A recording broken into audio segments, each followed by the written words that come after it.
We see this pullback in gold and silver as a major buying opportunity. We're looking for the least excuse to define the upturn. And I strongly suspect it won't really take a full 30% crash in the stock market to do that.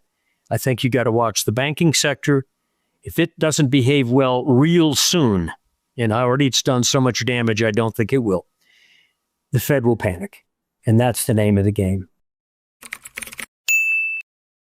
Well, we've been waiting for the stock market to top because the technicals have told us this is the biggest bubble in stock market history that ended early this year.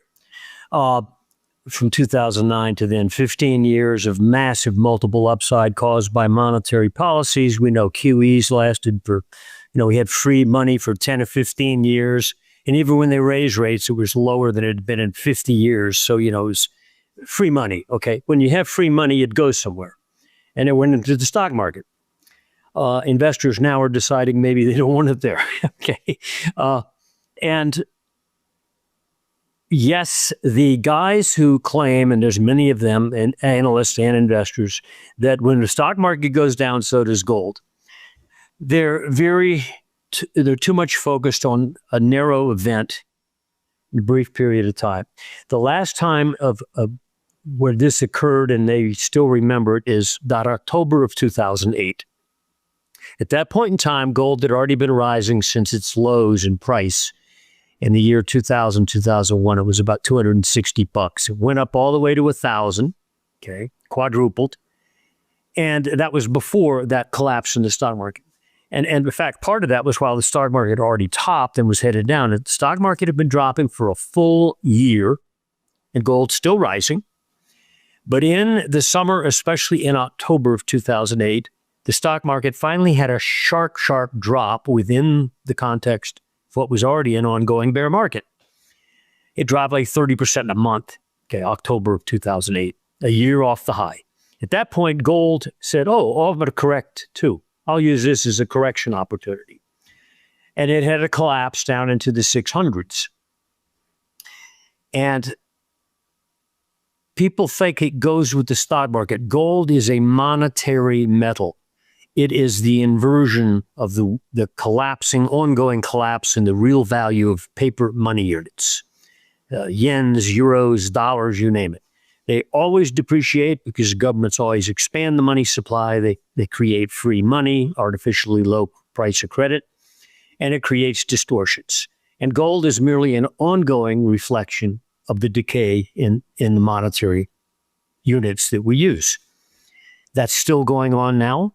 Money supply is still growing. It basically doubles almost every decade. And when the Fed has an excuse or justification, which is what they were created for, to save certain institutions, banks especially, they push the pedal to the floor. Okay, and sometimes they back off a little bit, but then they push it to the floor again.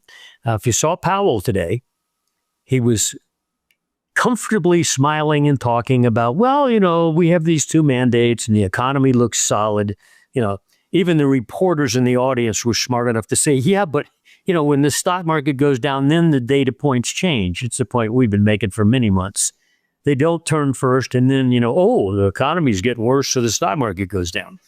No, the Fed is going to have soon all the data points they need to smack them in the face to, again, push the pedal to the floor.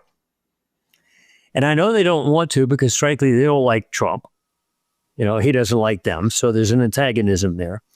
And so Powell's kind of smiling right now because stock market's going down and he's not getting blamed for it by keeping rates too high for too long. Trump is getting blamed for it.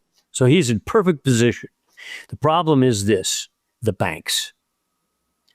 And look at an ETF like KBE, which is the major bank ETF. Look at Bank of America. Look at Citicorp. I mean, these banks are dropping enormously, far more than the S&P. In fact, over the last week, S&P would be down 3 or 4% one day, 3 or 4 the next. Banks would be down 6 or 8%, 10%, et cetera. And I'm not just talking 1 or 2, but the sector. Okay, that is a sector that few people are talking about for some reason. And that's the one that will provoke the Fed into panic mode and probably not even waiting for a meeting. So I think that's where we stand right now. And I think that is an underlying explosive ingredient for gold and for silver. Well, if you look at the mama market, gold, right now, as we speak, it's trading 3.5%, okay, off of its high daily close, which occurred a week ago. But it's down 3.5%, okay. Stock market was, look at, bank sector, stock market, and silver and commodities also going down because, we're going into a depression or something. Well, we might be, frankly.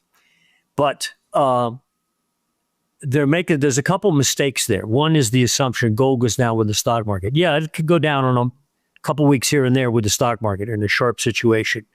But let's go back and look, for example, at that October of 2008 event. That's when the stock market had already been coming down hard for a full year and finally had a puke. Okay, and gold said, I need to correct anyway, so it had a puke. The Fed sat and watched the banking sector implode during the summer. And the Lehman Brothers went under in September of 2008. Stock market collapsed the next month in October. And it wasn't until November that the Fed finally said, okay, we got to do something. But they'd been cutting rates all the way down, but they did QE at that point. So right after that October collapse, a full month or two after Lehman went under, the Fed finally woke up, copied the Japanese model, and started doing QEs. November 2008. Stock market, by the way, went down for 5 more months into March of 2009, substantially further lower. But if you bought early in November, right after that October debacle, where you thought, stock's going down, therefore gold goes down, actually, gold stopped and turned and started to explode back to its highs within about 3 or 4 months, had gained from the 600s back to 1,000, like a 50% gain. Not because the stock market turned up, no, because the Fed hit the pedal. And that's what causes gold to move the way it does. Now, right now, if you look at Powell today, they're not going to hit the pedal. He's just going to be academic about it and wait for the data points. I mean, when the blood's in the street, he'll finally see the data points. I strongly suspect that the phone calls between the major banks and the Fed have been increasing at a tremendous rate over the last week or so. Because it's not just one bank, it's all of them. They're going down much harder than the stock market. So everybody's talking about, Tesla collapsed and Nvidia's down hard. Who cares? It's the banks that matter to the Fed. After all, the Fed is the banks, okay? Now, that's why gold's down 3.5%. Somebody's buying gold relative to the rest of the world. And I think that's because they see what's coming. The Fed has maybe learned a lesson since 2008 and learned, hey, we can't wait too long. We can't wait for an actual big bank to go under because then we'll look like idiots. We need to actually do a QE, start buying assets, start buying banking ETFs or whatever, bank stocks or commercial real estate, another implosion area, before it becomes a bloody headline. And I think gold knows that. It knows maybe the Fed's a little smarter now and will implement their aggressive policies real soon. Watch the bank sector. That's the key. Now, the case is silver. Investors are making a big mistake there. Okay, if we're going into a major global recession, maybe a depression, wouldn't surprise me, given the bubble size of the U.S. stock market, the Japanese market, and the Indian market. They're all imploding together. Industrial commodities will go down. Now, they don't necessarily have to stay down because when the Fed puts the pedal to the floor again, that money goes somewhere and commodities are still dirt cheap and we think they're going to go up. But right now they're going down with the stock market. Industrial commodities, crude oil, copper. Okay, they're treating silver not like gold. Like I said, down 3%. Silver's dropped from $35 to $29 almost in a matter of a week or so. It's behaving like copper and oil.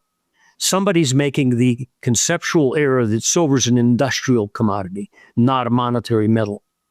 So just fundamentally, now there's technical reasons for what I'm saying. Just fundamentally, if I were an investor wanting to put my money in monetary metals, knowing that the Fed's going to panic here, probably sooner than they did in 2008, that I want to own monetary metals, because paper money is going to be far worth less than it might otherwise be, because they'll accelerate the growth in the money supply. I'd look around and I'd say, well, gold's behaving well. Yeah, I'd want to be in gold, but that silver's ridiculous.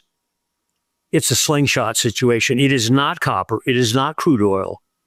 Okay? It's a monetary metal. And right now, for the last week, investors have forgotten that. And they often make mistakes. Investment crowd often makes excessive mistakes either way. So right now, I'd say we see this pullback in gold and silver as a major buying opportunity. We're looking for the least excuse to define the upturn. And I strongly suspect it won't really take a full 30% crash in the stock market to do that. I think you got to watch the banking sector. If it doesn't behave well real soon, and already it's done so much damage, I don't think it will, the Fed will panic. And that's the name of the game. The silver-gold spread has been trying to break out, as has the gold miners versus gold. Which, when you plot the spread chart, and we do it like weekly in our reports, there's certain levels. If you can get GDX up to a certain level versus gold, it's going to break up a couple-year downtrend on the spread and say, okay, I'm back. Okay. Silver has a similar situation, and you're right. We're literally in the gutter historically in terms of price. So either we're totally wrong and silver is no longer a monetary metal, which I don't think is the case. And by the way, if you go back, for example, over the last year, for let's say March of 2024 to the close of last month, silver went up, the commodity index went up a slight amount, I think, during that year, a couple percent.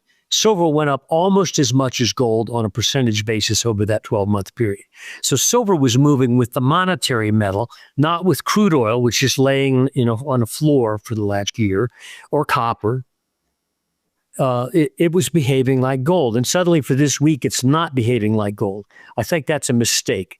Silver is the little puppy on a leash held by gold, okay?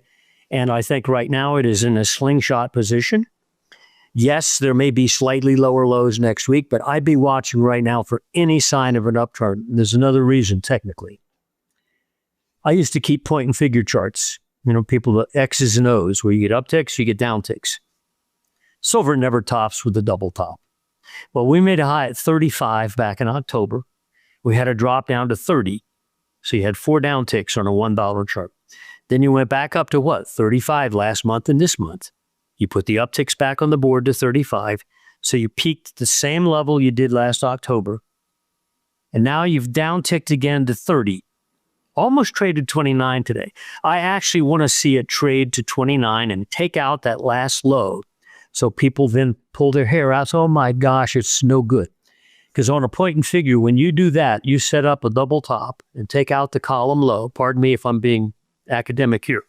And then you start to uptick. What it was a bear trap low, meaning you went down and took out the last low to spook people. And if you don't sustain and you start to uptick, you're headed for a triple top breakout. And I think that's what silver's setting up here, is a compression situation where it flushes everybody out without the help of gold. I mean, like gold's only dropped 3.5% and suddenly turns and burns. And so I think watch gold. I don't think it's going to do what the stock market's doing or what silver's already done or what commodities have done. It's hanging in there pretty tough. And I think that says something. And I would focus on the banks because we know that that's the arena that will cause the Fed to, not openly and publicly, but to quietly, behind the scenes, panic. And probably even have a cut or QE instituted even before the next meeting.